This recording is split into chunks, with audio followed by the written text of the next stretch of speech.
महाराष्ट्र की राजनीति में इन दिनों नई सियासी हलचल मची हुई है, जो कुछ नेताओं के बीच बढ़ते विवादों और मुलाकातों से पैदा हुई है। नमस्कार, मैं रेणुका चौधरी और आप देख रहे हैं द इंडिया मूव। हाल ही के दिनों में महाराष्ट्र की राजनीति में एक नया मोड़ देखने को मिला है, जो राज्य के राजनीतिक परिदृश्य को और भी दिलचस्प बना रहा है। बता दें कि हाल ही में शरद पवार और उनके भतीजे अजित पवार की मुलाकात ने राजनीतिक वातावरण में गर्मी बढ़ा दी है। पुणे में हुई एक मुलाकात को लेकर शिवसेना यानी यूबीटी के सांसद संजय राउत ने तीखी प्रतिक्रिया व्यक्त की है।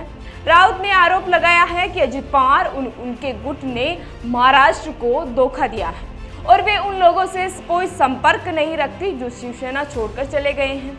वही राउत का कहना था कि इन नेताओं ने राज्य की राजनीति को तोड़ा है और शिवसेना को विभाजित करने का काम किया है, जिससे वह बेहद नाराज है।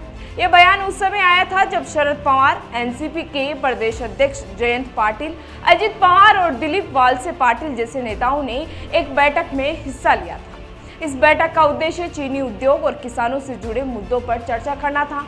हालांकि इस बैठक के दौरान जयंत पाटिल ने अजित पवार गुट में शामिल होने की अटकलें लगाई जा रही थी, लेकिन पाटिल ने इन अफवाहों को खंडन किया और कहा कि वे इस गुट में नहीं हैं।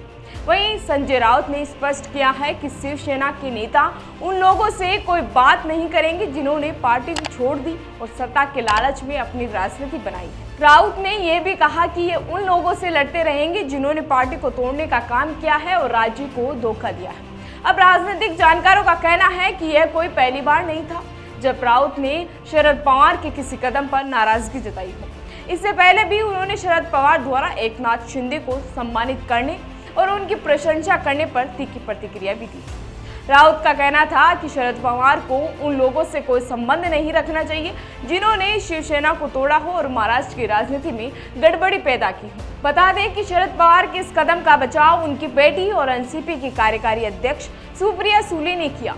सुप्रिया सुले ने कहा कि यह बैठक पूरी तरह से अकादमिक थी, जिसमें चीनी उद्योग, किसानों और नई तकनीकों पर चर्चा की गई थी।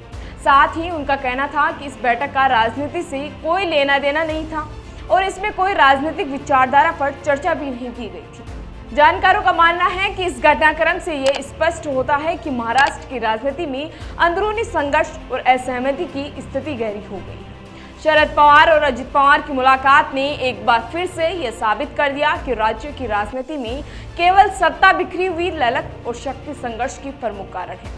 रावत और सुप्रिया सुले के बयानों से यह साफ हो गया है कि एनसीपी और शिवसेना के बीच गहरे मतभेद हैं और यह स्थिति आने वाले दिनों में और भी तूल पकड़ सकती है। अब देखना दिलचस्प होगा कि इस सियासी गर्माहट का अंत क्या होता है और क्या ये मुद्दे महाराष्ट्र की राजनीति को कोई नई दिशा देंगे या नहीं।